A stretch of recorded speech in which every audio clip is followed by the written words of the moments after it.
We have another question for you. Once we've identified our market segment and as you recommended, we understand the struggles of our customers and their emotions evoked by a problem in a specific context. So where do we start from? And how do we find our first customers? Again, that's a great question because this is also a common error that the vast majority of entrepreneurs and marketers make or struggle with.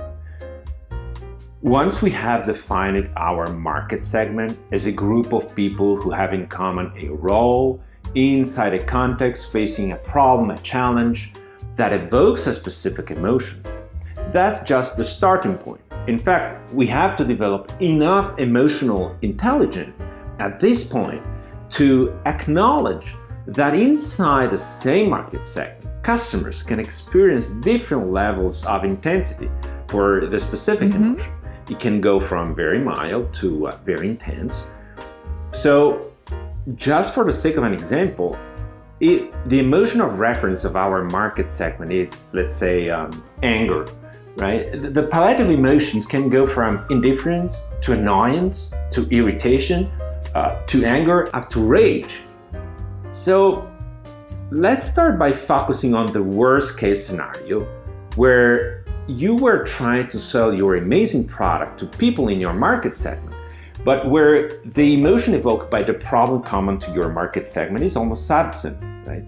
And since this person are not able to recognize or feel this emotion, basically because the emotion level is too low, they're not aware of having the same problem that regroups all the people inside the same market segment.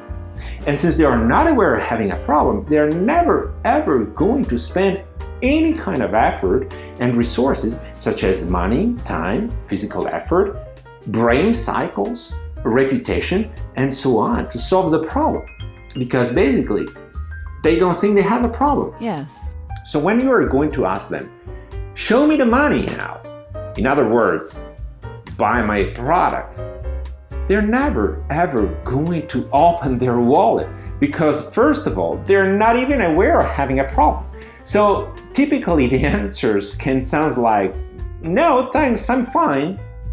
And so if you are targeting these people, this means that you should spend a huge amount of effort and energy to educate and demonstrate them that they have a problem because they're not aware of having a problem. Then if you're successful in educating them, then you should trigger some interest in them, then you should convince them that your solution is better compared to other potential alternatives, then finally convince them to purchase your product. Good luck! But above all, how exhausting is it, right? Targeting these persons is definitely not a good return on investment of your time and money, even if technically they belong to your market segment.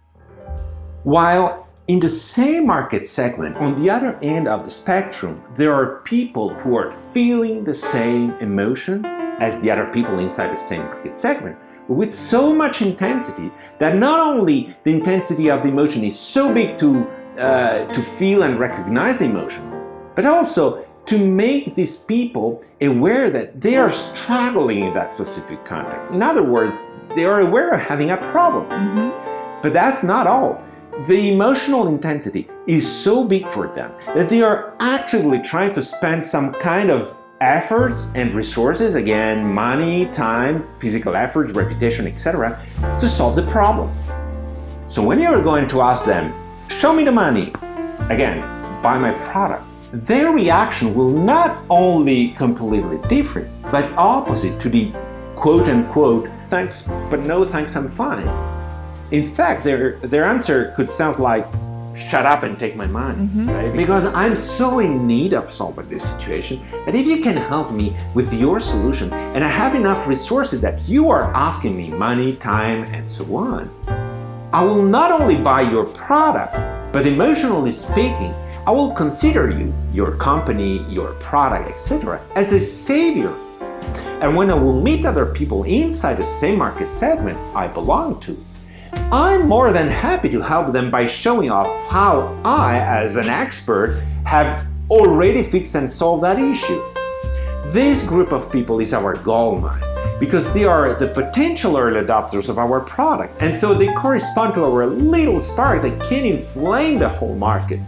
Targeting this group of people inside our market segment guarantees the best return on investment of our time and money. But unfortunately, according to the theory of the diffusion of innovation, the early adopters correspond only to 10-ish% of the whole market segment. And so even if you have correctly defined your market segment, but then you randomly shoot, right, inside your market segment, inside this pool of people that have the same role and are facing the same challenge in the same context, you will have, by average, only 10-ish% of odds of being lucky, right?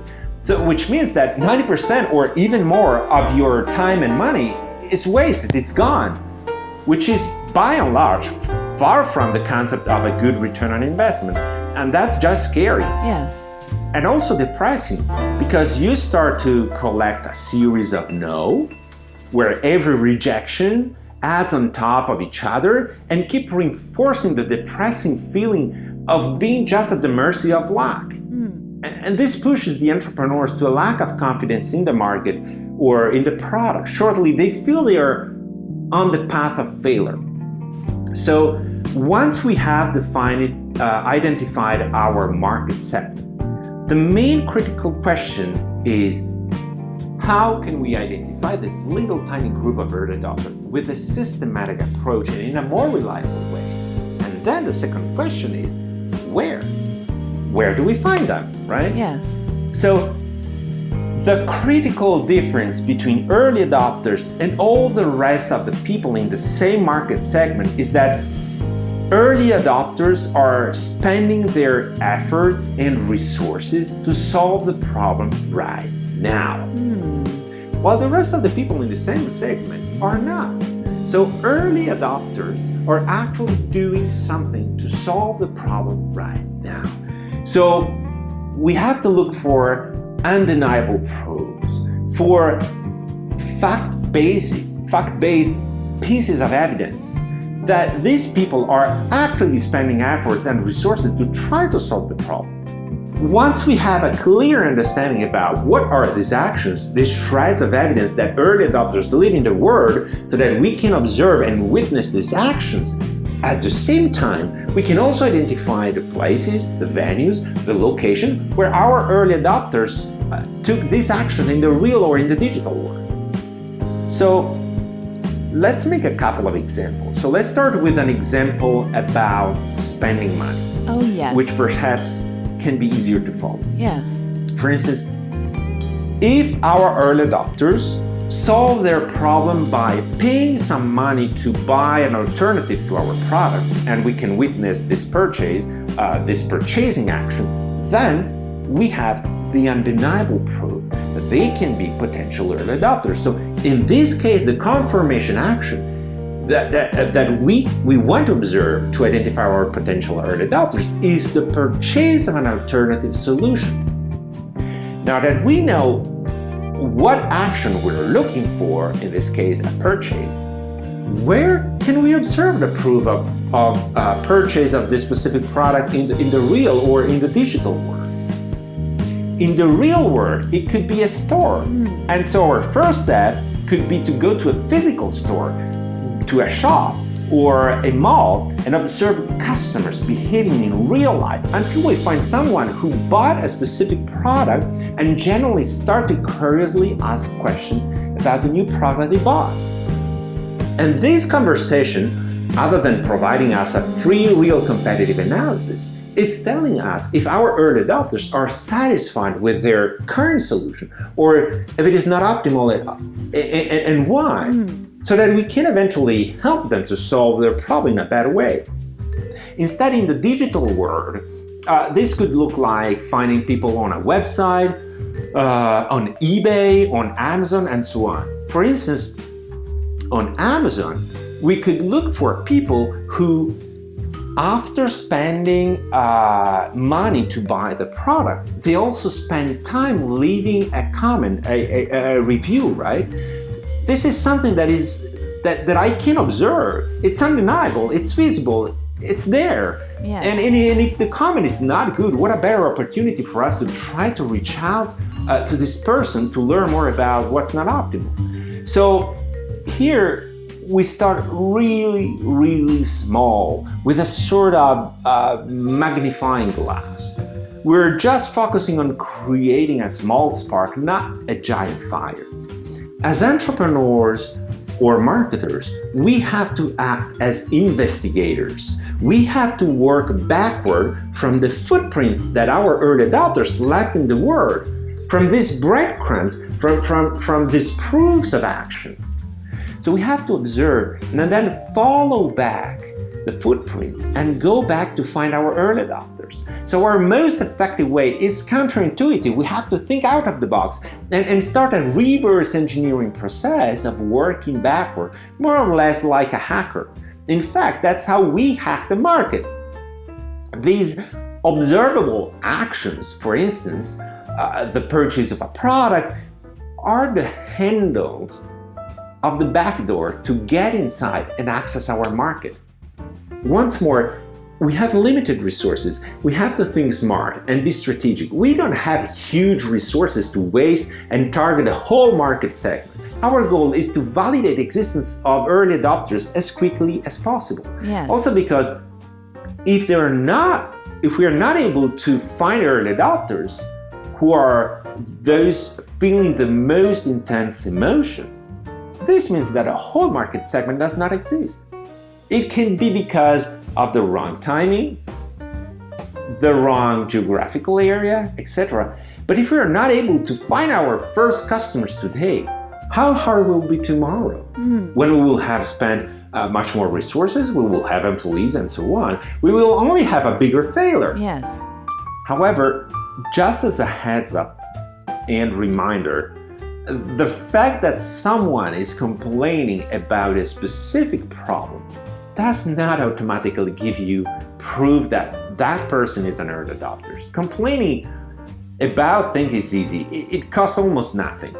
It just informs you that that person is just aware of having a problem, but nothing more. Only the fact-based evidence that they spend efforts to solve a problem gives you the real proof that the emotional intensity is big enough for them, not just to talk, but to solve the problem, and so they can be considered early adopters. Let's make another example now about spending physical effort to solve a problem. A couple of years ago, I was helping a startup in the transportation industry. And their market segment shared the same problem of getting around the city by subway. And so one way for their early adopters in this market segment to actively solve the problem was, for instance, to integrate their subway trip with a scooter or a foldable bicycle. So, but how and where to find these early adopters and have the proof that these early adopters exist? So an example about where to find them in the real world was to go to the subway and the relative station and to look for people spending physical efforts to carry and travel on a scooter or a packed bike in the subway, even if it's heavy and uncomfortable. This was the how to find them. Now close your eyes and imagine the effort of passing through the turnstiles or quickly pass through the gates with this heavy and bulky stuff. Imagine the effort of climbing the subway station's stairs with this weight during the peak hours, or traveling squeezed in the subway with this extra volume and so on. Yes. These are all evident actions, easy to observe and witness, who are the first customers we should start to interact with inside our market segment. Another last example could be, for instance, finding people spending social reputation on social media. For instance, someone who spent the time but above all, the reputation to post a photo or at an exhibition, at a sporting event, a concert, and so on. This is the undeniable proof we can observe that this person paid to go to these events. So what a better opportunity to reach out and start to interact with them. These are our handles to get inside our market segment. So to wrap up, to find our first customers, go in the places again in the real or in digital world, where you can observe how your potential first customers are visibly spending their resources right now to solve the problem your market segment has.